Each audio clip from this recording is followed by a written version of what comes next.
O amor pode ser a mais perigosa das ilusões. Quando entregamos nossa alma a alguém, fechamos os olhos para os sinais que gritam em silêncio. Mas a verdade, por mais que seja enterrada sob luxo e mentiras, sempre encontra um caminho de volta à superfície. Esta é a história de um castelo de cartas que desmoronou. Uma jornada onde a morte não é o fim, e a confiança é uma moeda sem valor. Prepare-se para mergulhar em um mundo onde cada segredo tem um preço sangrento. Camila era a personificação da alegria. Uma ex-bailarina cheia de vida, com um sorriso capaz de iluminar as ruas cinzentas de São Paulo. Seu mundo girava em torno de Marcelo, um empresário ambicioso do ramo de importação de vinhos. Mas o conto de fadas desabou quando Marcelo a trocou por Isadora. Isadora era a viúva recente de Tiago, o amigo de infância de Camila. Tiago era um homem rico, dono de uma ONG, que supostamente havia tirado a própria vida nas águas revoltas do litoral paulista. Afogada na dor do abandono e no luto pelo amigo, Camila perdeu a vontade de viver. Coube a Beatriz, sua amiga de faculdade, pragmática e ferozmente leal, a missão de arrancar Camila da escuridão. O que nenhuma das duas sabia era que o luto e a traição eram apenas a ponta de um iceberg criminoso. Um jogo mortal estava em andamento, orquestrado por mentes gananciosas. O cheiro de mofo e desespero pairava no ar denso do apartamento no bairro de Pinheiros. Beatriz girou a chave na fechadura com um movimento ríspido, empurrando a pesada porta de madeira maciça. A escuridão engoliu sua figura assim que ela cruzou a soleira. As cortinas grossas estavam fechadas, bloqueando qualquer vestígio do sol inclemente de São Paulo.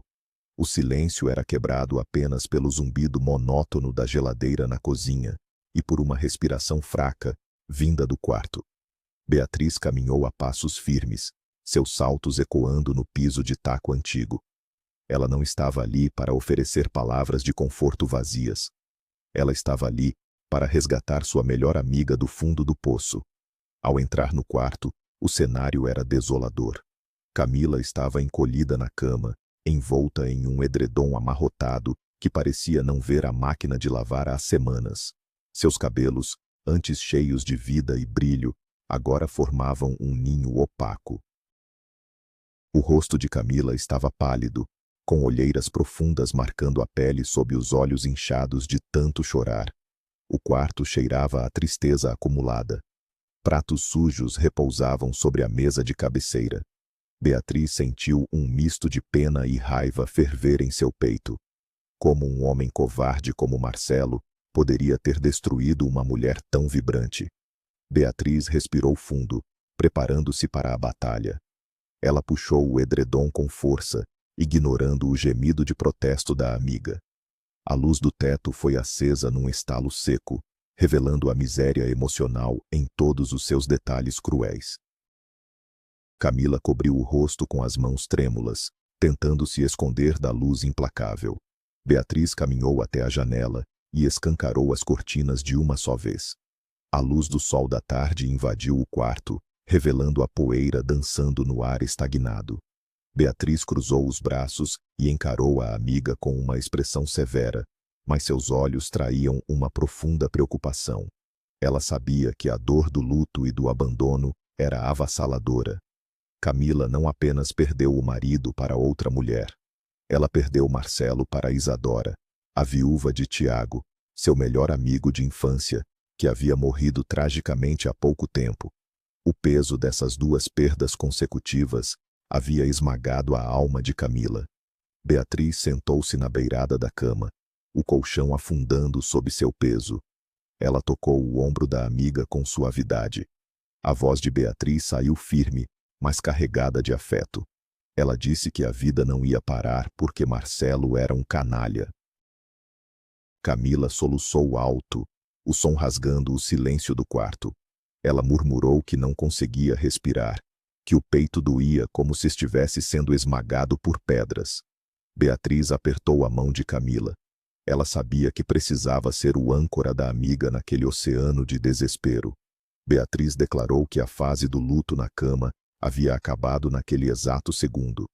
Ela ordenou que Camila se levantasse, tomasse um banho demorado e se preparasse para sair. Não havia mais espaço para lágrimas por um homem que já estava sorrindo nos braços de outra mulher. Enquanto Camila se arrastava em direção ao banheiro, Beatriz foi até a cozinha inspecionar a geladeira. O cenário era de abandono total. Havia um pote de requeijão pela metade, ovos e uma garrafa de água. Beatriz suspirou, balançando a cabeça. A dependência emocional de Camila a assustava. Beatriz sempre foi independente. Seu único casamento durou 6 meses e terminou quando ela flagrou o marido com outra. Ela simplesmente fez as malas dele e trocou a fechadura. Sem lágrimas, sem drama, apenas resolução. Mas Camila era feita de um material mais frágil e romântico. Ela acreditava em almas gêmeas. Enquanto a água do chuveiro corria, Beatriz preparou um café forte e uma omelete rápida. O aroma do café recém-passado começou a dissipar o cheiro de mofo do apartamento. Beatriz lembrou-se do funeral de Tiago. Um caixão fechado. Uma busca desesperada pelo corpo nas águas do litoral. Tiago era um homem íntegro, dono de uma ONG maravilhosa. A polícia concluiu que foi suicídio. No funeral, Isadora, a viúva, estava impecável. Parecia uma estrela de cinema em luto, usando óculos escuros de grife e roupas de corte perfeito.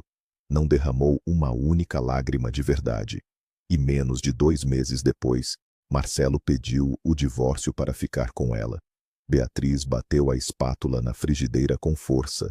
Havia algo de muito podre nessa história toda. A matemática daquele romance simplesmente não batia na cabeça pragmática de Beatriz. Camila apareceu na cozinha enrolada em um roupão felpudo. Seu rosto estava corado pelo vapor da água quente, e ela parecia ligeiramente mais humana. Beatriz serviu a omelete e empurrou a xícara de café fumegante na direção dela. Camila pegou o garfo e começou a cutucar a comida sem apetite. O silêncio na cozinha era pesado, carregado de palavras não ditas. Camila finalmente quebrou o silêncio com a voz rouca. Ela perguntou se Marcelo iria voltar quando percebesse o erro que cometeu. Beatriz revirou os olhos internamente, mas manteve a expressão neutra. Ela sabia que Marcelo não iria voltar. Ele estava enfeitiçado pelo luxo e pela frieza calculista de Isadora. Beatriz respondeu que Camila não deveria querer um homem de volta sob aquelas circunstâncias. O amor próprio tinha que ser maior que a saudade. Camila deixou uma lágrima solitária cair no prato. Beatriz decidiu que era hora de uma intervenção radical. Ela sacou o celular do bolso e começou a digitar freneticamente. Camila perguntou o que ela estava fazendo. Beatriz anunciou com um sorriso de canto de boca que estava comprando 2 passagens para Ilhabela. Elas iriam viajar no dia seguinte. Uma fuga para o litoral norte. Ar puro, água salgada, caipirinha gelada e absolutamente nenhum espaço para lamentações. Camila tentou protestar, alegando que não tinha roupas, que não tinha ânimo, que não queria ver pessoas felizes na praia. Mas Beatriz foi irredutível. O assunto estava encerrado. A estrada sinuosa que descia a serra em direção ao litoral estava coberta por uma leve neblina. Beatriz dirigia seu carro popular com a concentração de um piloto de rally. Camila olhava pela janela, observando o verde exuberante da Mata Atlântica passar como um borrão. O rádio tocava uma música animada, mas o clima dentro do carro era de pura tensão. Camila parecia um animal assustado, sendo levado para um território desconhecido. Ao chegarem à balsa, o cheiro de maresia invadiu o veículo. O sol começou a rasgar as nuvens, prometendo um dia quente. Ilhabela surgiu no horizonte, majestosa e verdejante. A pousada que Beatriz havia escolhido era charmosa, rústica, com vista direta para o mar azul escuro. A brisa salgada balançava as redes na varanda. Beatriz descarregou as malas e empurrou Camila para dentro do quarto. Ela ordenou que a amiga colocasse um biquíni e o vestido verde esmeralda que realçava seus olhos. Camila obedeceu de forma mecânica. Quando desceram para a área da piscina, o calor do sol abraçou a pele pálida de Camila. Beatriz pediu 2 caipirinhas de maracujá bem fortes. A missão era entorpecer a dor até que a alegria voltasse a ser um reflexo natural. Camila tomou um gole da bebida doce e ácida, sentindo o álcool queimar agradavelmente sua garganta. Pela primeira vez em semanas, ela fechou os olhos e apenas sentiu o vento no rosto. A dor ainda estava lá, mas parecia um pouco mais distante. Foi durante o café da manhã do segundo dia que o destino decidiu intervir. Camila e Beatriz estavam sentadas em uma mesa de madeira rústica, cercadas por passarinhos que roubavam migalhas. Camila estava visivelmente melhor. O vestido verde destacava seus cabelos acobreados. Beatriz percebeu o olhar fixo de um homem algumas mesas adiante. Ele era incrivelmente charmoso. Tinha a pele bronzeada, cabelos escuros levemente grisalhos nas têmporas e uma barba rala muito bem aparada. Ele vestia uma camisa de linho branco e sorria abertamente na direção delas. Beatriz deu um chute por baixo da mesa na canela de Camila. Camila deu um sobressalto, derrubando um pouco de café no pires. Beatriz apontou discretamente com a cabeça. O homem levantou-se e caminhou com confiança até a mesa delas. Seu perfume amadeirado chegou antes dele. Ele se apresentou como Rodrigo. Disse que estava ali a trabalho, organizando roteiros turísticos de luxo para uma agência, mas que a solidão do café da manhã o estava entediando. Ele pediu licença para se sentar com elas. Beatriz, com um sorriso malicioso, prontamente puxou uma cadeira para ele. Camila ficou paralisada, as bochechas corando furiosamente. Rodrigo era o tipo de homem que parecia ter saído de um comercial de relógios caros. Ele tinha uma voz profunda e aveludada. A conversa fluiu de maneira surpreendente. Rodrigo era culto, engraçado e tinha os olhos cravados em Camila o tempo todo. A noite na ilha prometia agitação. Beatriz havia descoberto um bar com karaokê no centrinho da vila e arrastou Camila para lá. O lugar estava lotado, quente e cheirava a cerveja derramada e petiscos fritos. Luzes de neon coloridas piscavam no ritmo da música. Camila bebeu 3 chopes escuros, seguidos para criar coragem. Quando a música de Marília Mendonça começou a tocar, Beatriz empurrou Camila para o pequeno palco improvisado. Camila agarrou o microfone como se fosse uma tábua de salvação. A princípio, sua voz saiu trêmula, quase inaudível. Mas a letra sobre superação e corações partidos ressoou em sua alma. Ela fechou os olhos e soltou a voz. A ex-bailarina que habitava nela tomou conta do palco. Ela cantou com toda a dor, a raiva e a paixão que estavam presas em seu peito. O bar inteiro parou para aplaudir. Quando Camila desceu do palco, ofegante e sorridente, deu de cara com Rodrigo. Ele estava encostado no balcão, segurando um copo de uísque, olhando para ela com pura admiração. Ele se aproximou e disse que a voz dela era a coisa mais arrebatadora que ele já tinha ouvido. Camila sentiu uma eletricidade percorrer sua espinha. O sorriso de Rodrigo era perigoso, o tipo de sorriso que faz uma mulher esquecer o próprio nome. Beatriz assistia à cena de longe, bebericando sua cerveja, satisfeita com o resultado de seu plano terapêutico. Marcelo já parecia uma lembrança distante. A viagem chegou ao fim rápido demais. O trânsito na rodovia Dutra estava infernal. O calor derretia o asfalto, e o ar-condicionado do carro popular de Beatriz lutava para dar conta. Camila olhava as fotos no celular. Ela havia trocado contatos com Rodrigo. Ele morava no interior de São Paulo, mas vinha à capital com frequência. Havia uma promessa no ar, uma pequena chama de esperança. Beatriz reclamava dos caminhões à frente, batendo no volante com impaciência. O retorno à realidade era sempre um choque brutal. Quando finalmente estacionaram na rua arborizada de pinheiros, o sol já estava se pondo, pintando o céu de tons de roxo e laranja. O apartamento parecia um monstro à espreita, esperando para engolir Camila de volta à tristeza. Elas subiram pelo elevador antigo, que rangia a cada andar. Ao chegarem ao corredor, Camila tirou as chaves da bolsa e parou de supetão.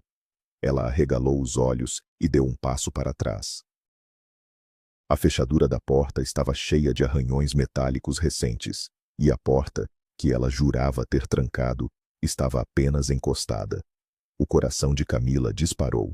O medo gélido de um assalto a paralisou. Beatriz franziu a testa, assumindo uma postura defensiva. Ela sussurrou para Camila ficar quieta. A lógica de Beatriz dizia que ladrões já teriam ido embora, mas a prudência exigia cautela. O silêncio do corredor era ensurdecedor. Beatriz empurrou a porta com a ponta do tênis. A madeira rangeu baixinho. O apartamento estava envolto em sombras. Apenas a luz dos postes da rua iluminava a poeira flutuando perto da janela. Camila tremia atrás de Beatriz, segurando a alça da bolsa com tanta força que os nós de seus dedos estavam brancos. Beatriz pegou um pesado vaso de cerâmica que ficava no aparador da entrada. Camila agarrou um frasco de spray de cabelo que estava esquecido em uma prateleira, pronta para cegar qualquer invasor. Elas avançaram a passos de tartaruga pelo corredor que levava à sala de estar. O chão de madeira estalava traindo seus movimentos. De repente, uma luz fraca vinda da cozinha chamou a atenção delas. Alguém estava lá. Havia o som metálico de talheres batendo levemente contra um prato. Beatriz ergueu o vaso, os músculos tensos, pronta para desferir um golpe fatal. Camila prendia a respiração, o suor frio escorrendo pela nuca. Beatriz saltou para dentro da cozinha, gritando com toda a força de seus pulmões, o vaso erguido acima da cabeça. Camila gritou logo atrás dela, apontando o spray de cabelo como se fosse uma arma de fogo. O homem sentado à mesa deu um pulo tão violento que a cadeira tombou para trás com um estrondo assustador. Ele ergueu as mãos em sinal de rendição, os olhos arregalados de pavor. Camila largou o spray. O ar sumiu de seus pulmões. O homem à frente delas respirava ofegante, com um pedaço de pão de queijo amanhecido na mão. Ele estava mais magro, com olheiras profundas, barba por fazer e roupas amarrotadas. Havia um corte quase cicatrizado na sobrancelha direita. Camila sentiu suas pernas cederem. Se não fosse Beatriz segurando seu braço, ela teria despencado no chão de azulejos frios. Era Tiago. O Tiago que havia afogado. O Tiago cujo caixão lacrado elas choraram em volta. Beatriz abaixou o vaso de cerâmica lentamente, a boca aberta em choque. Ela piscou várias vezes, esperando que a assombração desaparecesse. Mas Tiago continuava ali, sólido, trêmulo e mastigando o pão de queijo. Ele engoliu a seco e tentou forçar um sorriso amarelo. Disse com a voz rouca que sentia muito por invadir, mas estava faminto. Camila soltou um grito estrangulado e correu para abraçá-lo. O choque físico dos corpos comprovou a impossibilidade. Ele estava vivo. Seu coração batia forte contra o peito dela. Beatriz, ainda processando o delírio, recostou-se no balcão da pia, tentando controlar a própria respiração. A mente dela girava a 1000 por hora. Se Tiago estava vivo, quem estava naquele caixão? Porque ele forjou a própria morte. Como Isadora estava vivendo como viúva se ele não estava morto? Tiago afastou Camila gentilmente, segurando seus ombros. Ele olhou nos olhos aterrorizados das duas amigas. Havia um medo profundo gravado em sua expressão. Ele disse que precisavam sentar. A história era longa e perigosa. Na sala de estar, as cortinas foram cerradas hermeticamente. A única luz vinha do abajur de canto, criando sombras longas e ameaçadoras. Tiago devorou os restos mortais de uma pizza fria, enquanto Camila e Beatriz o observavam como se ele fosse um alienígena. O silêncio era tenso, denso, quase palpável. Tiago terminou de comer, limpou as mãos na calça jeans surrada e suspirou pesadamente. Ele olhou para Camila e pediu desculpas por não ter avisado antes. O medo de ser descoberto o manteve nas sombras. Beatriz cruzou os braços e exigiu respostas imediatas. A impaciência fervia em seu sangue. Tiago recostou-se no sofá e começou a desenrolar o pesadelo. Ele falou sobre como conheceu Isadora no Teatro Municipal de São Paulo. Ela usava um vestido vermelho estonteante e tinha a postura de uma rainha.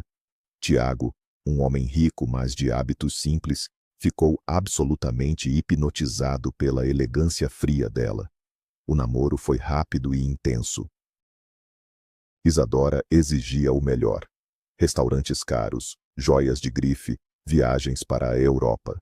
Tiago pagava tudo com prazer, cego pela paixão. Eles se casaram em uma cerimônia suntuosa no Copacabana Palace. Tiago acreditava ter encontrado a deusa de sua vida. Mas o casamento logo revelou as rachaduras. Isadora era insaciável. Ela odiava a ONG de Tiago, dizendo que ele jogava dinheiro fora com gente inútil. Ela queria um negócio próprio. Queria ser uma empresária da alta sociedade. Tiago cedeu às pressões. Ele financiou uma boutique de luxo para Isadora no coração dos Jardins, o bairro mais caro de São Paulo. A loja era absurdamente luxuosa. Lustres de cristal, mármore italiano, roupas exclusivas que custavam o preço de um carro popular. No entanto, o negócio não fazia sentido. Tiago analisava o fluxo de clientes. A boutique vivia vazia. As vendedoras passavam o dia polindo as vitrines. Apesar da falta de movimento, Isadora apresentava planilhas de lucros astronômicos. Tiago, sendo um administrador experiente, sabia que aquela matemática era impossível. O faturamento não condizia com o estoque, nem com o fluxo de caixa visível. A desconfiança começou a envenenar o amor de Tiago. Ele começou a notar detalhes estranhos. Isadora chegava tarde, com cheiro de vinho caro e charutos, desculpando-se com reuniões com fornecedores fantasiados. O comportamento dela tornou-se agressivo, defensivo. Tiago decidiu investigar por conta própria. Numa tarde quente, ele foi até a boutique. Isadora havia saído para o cabeleireiro. Ele encontrou a gerente, uma jovem chamada Letícia, organizando papéis. Com uma doação generosa em dinheiro e a promessa de anonimato, Letícia desmoronou. Ela revelou tremendo que as vendas eram forjadas. Pessoas entravam na loja à noite, após o expediente. E o homem que acompanhava Isadora nessas visitas noturnas e reuniões fechadas era ninguém menos que Marcelo, o marido de Camila. O choque atingiu Tiago como um raio. Ouvir o nome de Marcelo fez o estômago de Camila revirar violentamente. Beatriz segurou a mão da amiga com força. Tiago engoliu em seco antes de continuar. Ele contratou um investigador particular no dia seguinte. As fotos não demoraram a chegar. Isadora e Marcelo em restaurantes escondidos, entrando juntos em hotéis de luxo. A traição conjugal era dolorosa, mas a traição financeira era criminosa. Marcelo e Isadora estavam usando a boutique dos Jardins como uma máquina de lavagem de dinheiro. Marcelo importava vinhos baratos e falsificados, vendia-os a preços exorbitantes para eventos de ricaços. E o dinheiro sujo era lavado através de vendas fictícias de vestidos de alta costura na loja de Isadora. A fraude era colossal e perfeitamente maquiada. Tiago estava financiando, sem saber, o centro de operações de uma quadrilha. A fúria tomou conta dele. Naquela mesma noite, cego de raiva e movido pelo álcool, Tiago cometeu o pior erro de sua vida. Ele foi confrontar Marcelo. Eles se encontraram em uma churrascaria badalada. Tiago jogou as fotos e as provas da lavagem de dinheiro sobre a mesa. Ele exigiu que Marcelo acabasse com o esquema e deixasse sua esposa, ameaçando entregar tudo para a Polícia Federal no dia seguinte. Marcelo não piscou. Ele apenas sorriu com frieza, pagou a conta e disse que Tiago estava cansado e precisava dormir. O olhar gélido de Marcelo Deveria ter sido um alerta vermelho, mas Tiago estava consumido pela adrenalina. Tiago voltou para sua mansão no Morumbi naquela noite. A casa estava vazia. Ele bebeu mais meia garrafa de uísque e adormeceu no sofá da sala, com os documentos incriminatórios espalhados pelo tapete persa. Ele foi acordado horas depois por um golpe brutal na nuca. O mundo explodiu em dor e escuridão. Quando Tiago recuperou a consciência, estava amordaçado, com as mãos e os pés amarrados por fita adesiva, jogado no porta-malas de um carro em movimento. O cheiro de mofo e óleo de motor o sufocava. O pânico dominou seu corpo.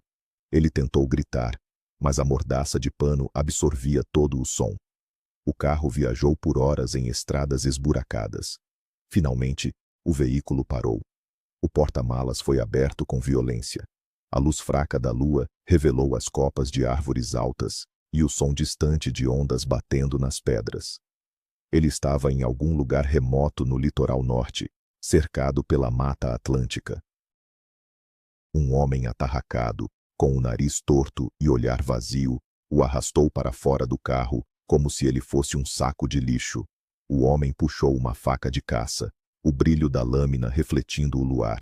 Tiago achou que era o seu fim. Ele fechou os olhos, esperando a dor rasgar sua carne. Ele pensou na mãe, pensou na vida desperdiçada correndo atrás de uma ilusão com Isadora. O suor frio escorria por seu rosto sujo de terra. Ele se preparou mentalmente para a morte inevitável. Mas o golpe letal nunca veio. Em vez disso, o homem usou a faca para cortar as fitas que prendiam os pés e as mãos de Tiago. O homem cuspiu no chão, guardou a faca e soltou uma risada ríspida. Ele disse com uma voz áspera que tinha sido pago para matar e desovar o corpo no mar. O mandante, obviamente Marcelo, queria um sumiço completo, mas o capanga tinha suas próprias razões. Ele contou a Tiago que, anos atrás, o filho dele tinha leucemia. O plano de saúde negou o tratamento. Foi a ONG de Tiago que pagou pelos medicamentos que salvaram a vida do garoto. O assassino de aluguel afirmou que não matava quem salvava sangue do seu sangue. Ele alertou Tiago de que, se ele voltasse para São Paulo, Marcelo mandaria outra pessoa para terminar o serviço. O homem sugeriu que Tiago fizesse parecer que estava morto, que caminhasse pelas pedras e deixasse o carro ali, como um suicídio claro. Sem dar mais explicações, o homem entrou em outro carro que estava escondido nas sombras e partiu, deixando o veículo de Tiago para trás. Sozinho na escuridão úmida da floresta, tremendo de frio e medo, Tiago percebeu que aquela era sua única saída. Ele desceu pelo penhasco perigoso, deixando pegadas claras até a beira do precipício. Ele abandonou o casaco e a carteira nas pedras, forjando perfeitamente a cena de um homem desesperado que se jogou nas ondas furiosas. Tiago caminhou por dias, evitando estradas principais e pedindo caronas em caminhões madeireiros. Ele conseguiu chegar a uma pequena cidade no interior de Minas Gerais, onde trabalhou como ajudante de pedreiro sob um nome falso. Lá, em um boteco sujo, ele viu a notícia na TV. Seu corpo não havia sido encontrado, mas as evidências do suicídio eram contundentes. Isadora organizou um velório luxuoso com caixão fechado. Apenas meses depois, ele viu outra manchete em um portal de fofocas na internet. A viúva milionária assumia romance com o empresário do ramo de vinhos. Eles estavam morando juntos. Marcelo e Isadora haviam vencido. Eles ficaram com o dinheiro, o luxo e a liberdade, enquanto Tiago estava morto para o mundo. A revolta acendeu um fogo gelado na alma de Tiago. Ele não podia deixar que aqueles parasitas saíssem impunes. Especialmente quando soube, através de jornais locais, que pessoas estavam adoecendo gravemente, algumas até morrendo, devido a uma partida de vinho falsificado vendida em festas da alta sociedade. Marcelo estava envenenando pessoas para aumentar seus lucros. Tiago reuniu suas parcas economias e pegou um ônibus clandestino de volta para São Paulo. Ele sabia que precisava de ajuda. Ele sabia que a chave de Marcelo era o apartamento que Camila dividia com ele. Ele precisava dos documentos verdadeiros que Marcelo mantinha escondidos em um cofre na antiga casa. O relato de Tiago deixou Camila e Beatriz em estado de choque absoluto. Camila tremia incontrolavelmente. O homem que ela amou, por quem chorou até secar, não era apenas um traidor. Era um lavador de dinheiro, um assassino frio e um envenenador. A ilusão desmoronou em pó. Beatriz, por outro lado, sentiu uma fúria fria e tática tomar conta. Ela perguntou a Tiago o que ele precisava exatamente. Tiago explicou que havia um cofre oculto no fundo falso do armário do antigo escritório de Marcelo, no apartamento que ele e Camila dividiam. Marcelo era arrogante demais para destruir os livros contábeis reais. Ele gostava de ter o registro de seu sucesso criminal. Se eles colocassem as mãos naqueles cadernos negros, a Polícia Federal teria provas irrefutáveis para prender Marcelo e Isadora, congelar as contas e desmontar o esquema inteiro. O problema era que Marcelo agora estava extremamente paranoico e cauteloso. Ele passava na antiga casa apenas para pegar roupas, mas mantinha o sistema de alarme ativado de uma forma que Camila não conhecia a senha nova. Apenas Camila tinha uma razão legítima para estar com ele. Beatriz sorriu, um sorriso predatório que arrepiou Tiago. Ela delineou um plano insano, mas viável. Camila teria que atuar. Ela teria que encenar o papel da esposa destruída e dependente, usar sua dor real como camuflagem para atrair Marcelo e distraí-lo enquanto Tiago abria o cofre. A tensão no apartamento era cortante. O plano foi desenhado em um pedaço de papel de pão, cada detalhe repassado à exaustão. Camila não dormiu naquela noite. A ideia de olhar nos olhos de Marcelo sabendo que ele ordenou a morte de seu melhor amigo a enojava. De manhã, com o rosto naturalmente pálido e os olhos vermelhos pela insônia, a maquiagem para parecer ainda mais devastada foi desnecessária. Ela pegou o celular e ligou para Marcelo.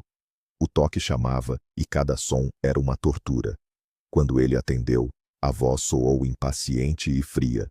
Camila usou todos os seus anos de balé para encenar o maior papel de sua vida. Ela forçou um pranto histérico. Soluçando, ela gritou que havia perdido os documentos do divórcio e os papéis da venda do carro. Ela chorava dizendo que precisava da ajuda dele, que não sabia como lidar com as contas, que estava desesperada e não conseguia abrir a gaveta trancada do escritório onde ele deixara as coisas dela. Marcelo suspirou pesadamente, xingando a incompetência de Camila. O ego dele inflou ao perceber que a ex-mulher era um desastre sem ele.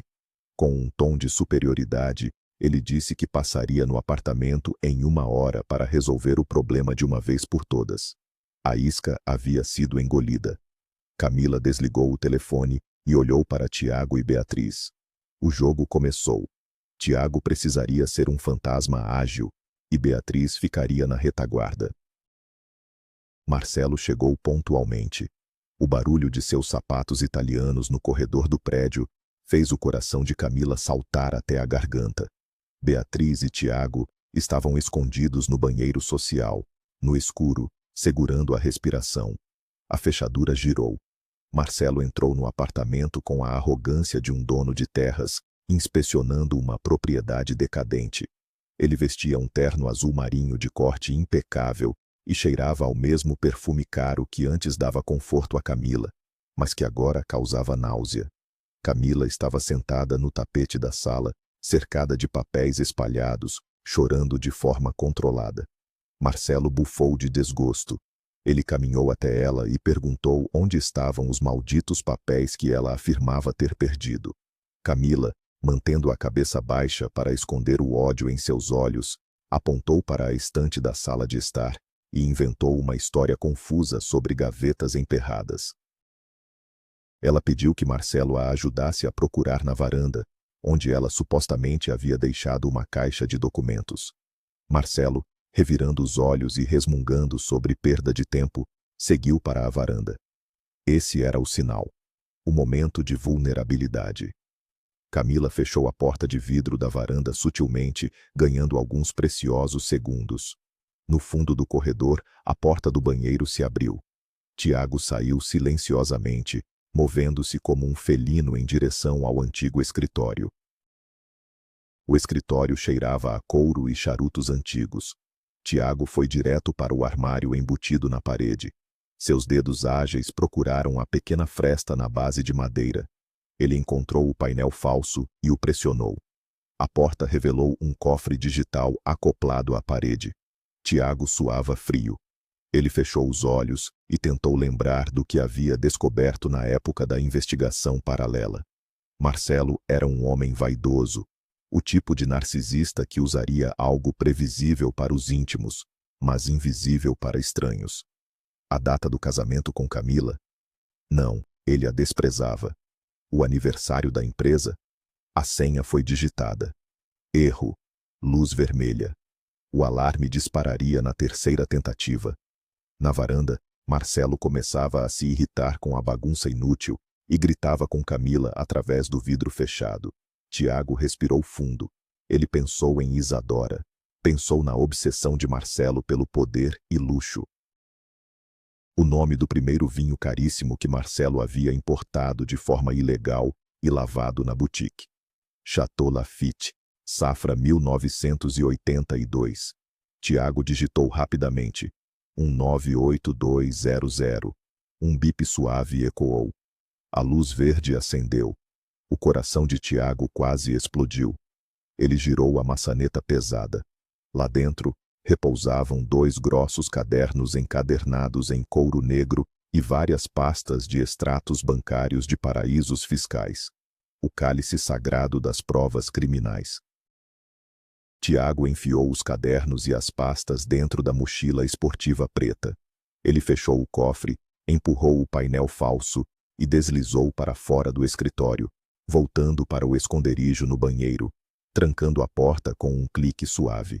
Camila, ouvindo o clique que indicava o sucesso da missão, abriu a porta da varanda, fingindo um choro exausto. Ela pediu desculpas a Marcelo, dizendo que talvez tivesse jogado os papéis no lixo por engano. Marcelo olhou para ela com total desprezo. Ele ajustou os punhos da camisa, disse que ela era um caso perdido e ordenou que ela se virasse sozinha, avisando que mandaria o advogado resolver o resto. Ele virou as costas e caminhou pesadamente até a porta de saída. O som da porta batendo atrás dele foi o gatilho para a libertação. Camila desabou no sofá, tremendo da cabeça aos pés, suando frio. Beatriz e Tiago saíram do esconderijo. Tiago abriu a mochila e exibiu os cadernos negros como se fossem o maior tesouro do mundo. Eles tinham as provas: nomes falsos, rotas de contrabando das fronteiras, propinas pagas a fiscais, depósitos nas contas de empresas fantasmas criadas no nome de Isadora. O esquema inteiro estava mapeado com a caligrafia arrogante de Marcelo. Beatriz soltou um assobio de admiração. A vitória estava próxima, mas o jogo ainda não havia terminado. Eles precisavam entregar as provas para a pessoa certa. A sala do apartamento agora parecia uma base de operações rebelde. Papéis espalhados pela mesa de centro, café forte fumegando nas xícaras. Tiago folheava os cadernos negros, apontando conexões absurdas e valores astronômicos. Camila não queria olhar. A cada assinatura de Marcelo que ela via, sentia o gosto amargo da traição. Ela fora casada com um estranho implacável. Beatriz andava de um lado para o outro, roendo as unhas, o cérebro funcionando a mil. O dilema era claro: como entregar aquelas provas à polícia sem que Tiago fosse preso por falsidade ideológica e sem que os policiais corruptos, que certamente estavam na folha de pagamento de Marcelo, sumissem com as evidências. Tiago admitiu que não confiava na delegacia local. Eles precisavam de alguém da Polícia Federal, alguém de fora da esfera de influência do vinho e da alta sociedade paulistana. Alguém intocável. O silêncio instalou-se na sala enquanto eles esgotavam as opções. Camila pegou o próprio celular, que estava vibrando sem parar sobre o balcão. Era Rodrigo. O charmoso homem que conheceram em Ilhabela. Ela olhou para a tela. As mensagens dele perguntando como ela estava após o retorno. A mente de Camila girou. Ele viajava muito, organizava roteiros, um turista eterno. Subitamente, Beatriz parou de andar. Os olhos dela se arregalaram e ela fixou o olhar no telefone de Camila. Beatriz arrancou o celular da mão de Camila. Ela começou a ler as mensagens de Rodrigo em voz alta. Havia algo de muito peculiar na gramática dele, no jeito preciso como articulava os pensamentos, nas perguntas sutis que fizera a Camila no bar sobre a profissão de Marcelo. Camila havia mencionado inocentemente que o ex era importador de vinhos. Rodrigo havia insistido no assunto com uma curiosidade fora do comum para um homem querendo apenas flertar. Beatriz olhou para Tiago e depois para Camila. A suspeita iluminou seu rosto com um sorriso afiado. Beatriz ligou para Rodrigo através do celular de Camila. A ligação atendeu no segundo toque. Beatriz, sem preâmbulos, foi direta ao ponto. Ela disse que precisava encontrar Rodrigo imediatamente em um café público e movimentado na Avenida Paulista, e que envolvia Marcelo e vinhos adulterados. O silêncio do outro lado da linha durou 3 longos segundos. A voz de Rodrigo mudou completamente. O tom sedutor e relaxado sumiu, substituído por uma voz grave, autoritária e gélida. Ele perguntou o que elas sabiam. Beatriz sorriu e disse que tinham muito mais que conhecimento. Tinham provas documentais do esquema inteiro. Rodrigo ordenou que não saíssem do apartamento e não falassem com ninguém. Ele estaria lá em 20 minutos, não sozinho.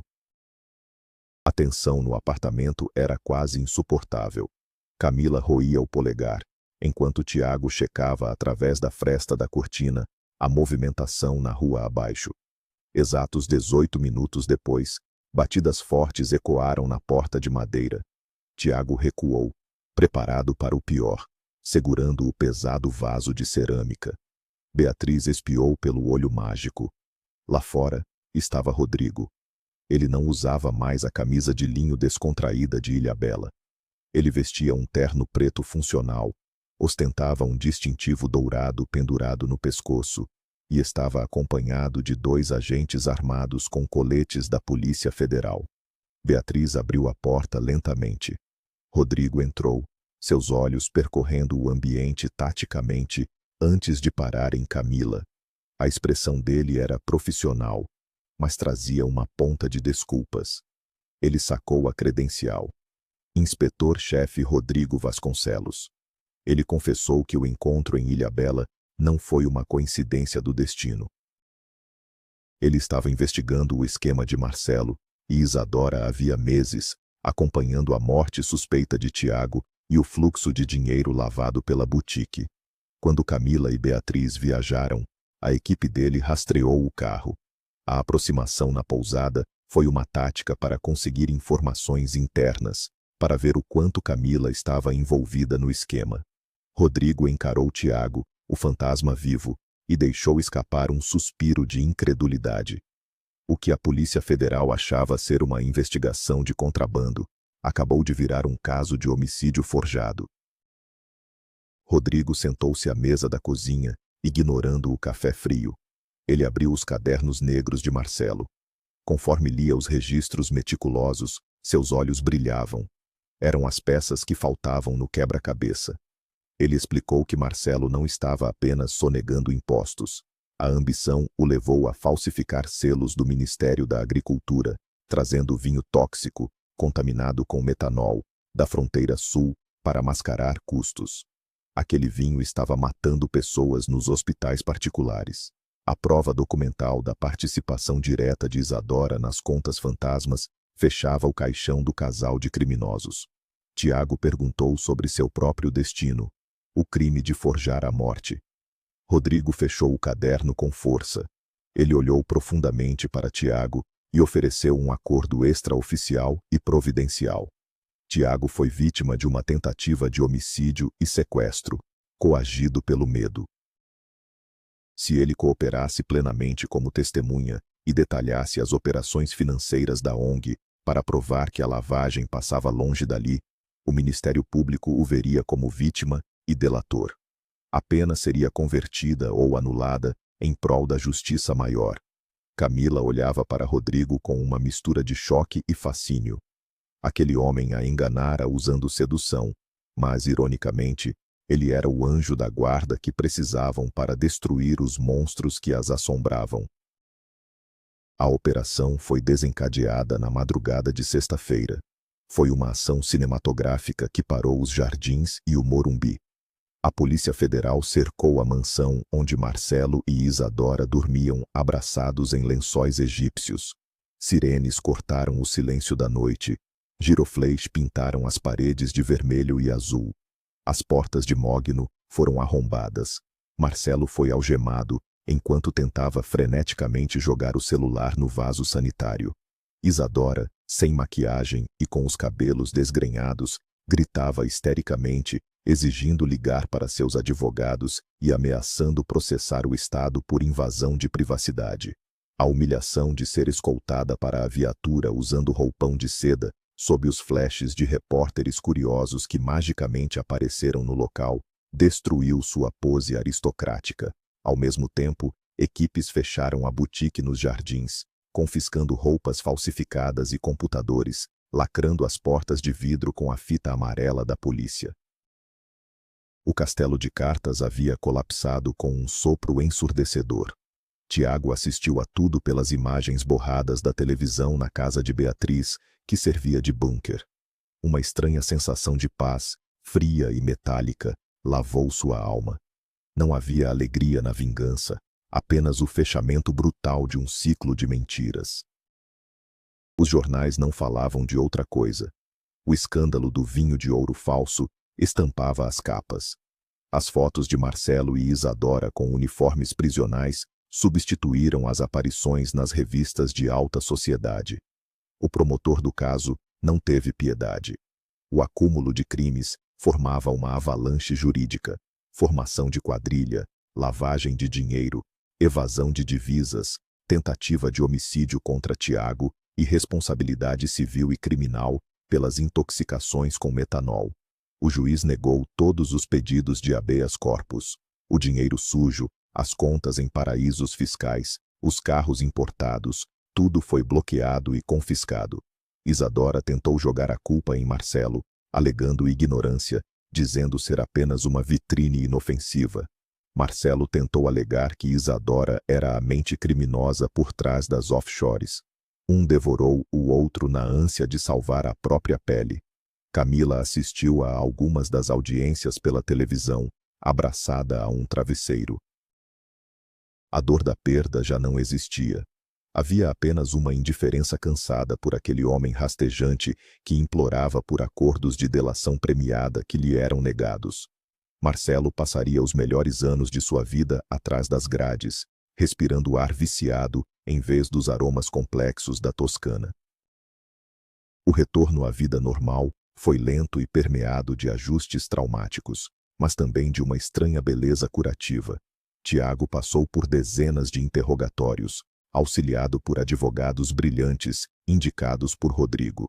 A justiça brasileira aceitou seu papel de vítima coagida e sua colaboração essencial para desmontar o cartel mortal. A ONG dele, limpa de qualquer suspeita, floresceu após a publicidade positiva de seu sacrifício involuntário. Beatriz, sempre a pragmática guerreira, sentiu que a adrenalina daquela aventura havia injetado um novo ânimo em sua rotina entediante no escritório de contabilidade. Ela até adotou um cachorro vira-lata, quebrando sua regra inquebrável de não ter nada que dependesse dela. Para Camila, a transformação foi absoluta. Livre das sombras de Marcelo, ela voltou a dar aulas de balé clássico, reencontrando a alegria infantil de rodopiar ao som de um piano. O trauma ensinou-lhe a não construir seu universo em torno da órbita de um homem. Ela descobriu a resiliência dura que habitava dentro de si, forjada no fogo da traição e da sobrevivência. O apartamento em Pinheiros foi vendido, os móveis doados, as lembranças ensacadas em sacos de lixo preto. Camila recomeçou em um estúdio iluminado e pequeno na Vila Madalena, pintado de amarelo. Meses depois do pesadelo, a vida arrumou os corações que haviam sido estilhaçados. Tiago e Beatriz, unidos pelo companheirismo forçado nos dias de terror no apartamento, descobriram uma química inesperada. O sarcasmo ácido de Beatriz era o contraponto perfeito para a serenidade renascida de Tiago. Eles começaram a sair, primeiro como amigos exaustos dividindo cervejas, e depois como amantes dividindo cicatrizes. Tiago encontrou nela uma mulher feroz, transparente e real. Longe das pretensões vazias de Isadora, Beatriz era o porto seguro onde ele decidiu ancorar sua alma machucada. Camila, por sua vez, recebeu a visita de Rodrigo no novo estúdio de balé. Ele não estava de terno, tampouco usando o distintivo intimidador.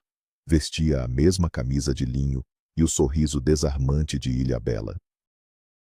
Ele se desculpou formalmente por tê-la usado na investigação, admitindo que o protocolo policial exigia frieza, mas que o coração dele havia ficado preso no instante em que ela cantou Marília Mendonça naquele bar sujo. Ele pediu uma segunda chance, sem mentiras, sem disfarces. Camila sorriu. Ela sabia que confianças não se restauram com palavras, mas com o tempo e com as atitudes corretas. E ela tinha todo o tempo do mundo para descobrir quem realmente era o homem por trás do inspetor. 2 anos após os eventos que abalaram São Paulo, os jornais haviam esquecido Marcelo e Isadora, apodrecendo no silêncio úmido de suas celas separadas no sistema penitenciário. Mas a verdadeira conclusão daquela saga não estava nos tribunais, e sim em uma pequena capela de pedra na Serra da Mantiqueira, com vista para as montanhas esverdeadas. Era o dia do casamento de Beatriz e Tiago. Uma cerimônia pequena, sem luxos extravagantes, apenas para os amigos verdadeiros e familiares. Tiago olhava para Beatriz caminhando até o altar, com um vestido simples e elegante, os olhos dele cheios de lágrimas de pura gratidão. Ao lado de Tiago, no altar, Rodrigo ajeitava a gravata, ostentando um sorriso tranquilo. No primeiro banco da igreja, Camila segurava o buquê de flores silvestres. Ela estava deslumbrante, radiante, sem o peso do mundo nos ombros. Quando o padre pronunciou a bênção final e os noivos se beijaram sob os aplausos emocionados, Beatriz, com seu jeito prático e sem frescuras, não jogou o buquê de costas. Ela caminhou até Camila e o entregou em suas mãos, piscando o olho. Camila segurou as flores, olhou para Rodrigo que se aproximava com um sorriso e soube que, finalmente, a vida não era mais uma ilusão perigosa. Era uma verdade linda, construída sobre alicerces de vidro inquebrável. E assim, das cinzas da traição e da ganância, nasceram laços reais e amores que não precisam de luxo para sobreviver. A justiça prevaleceu e os monstros foram engaiolados pelas próprias ambições. Obrigado por nos acompanhar nesta jornada de tirar o fôlego pelas ruas e mistérios de São Paulo. Você achou que Camila fez certo em dar uma segunda chance a Rodrigo depois de tudo? Deixe sua opinião nos comentários. Se esta história prendeu sua atenção do começo ao fim, não esqueça de deixar seu like, inscrever-se no nosso canal para não perder os próximos contos intensos e compartilhar com aquele amigo que ama um bom suspense brasileiro. Até a próxima!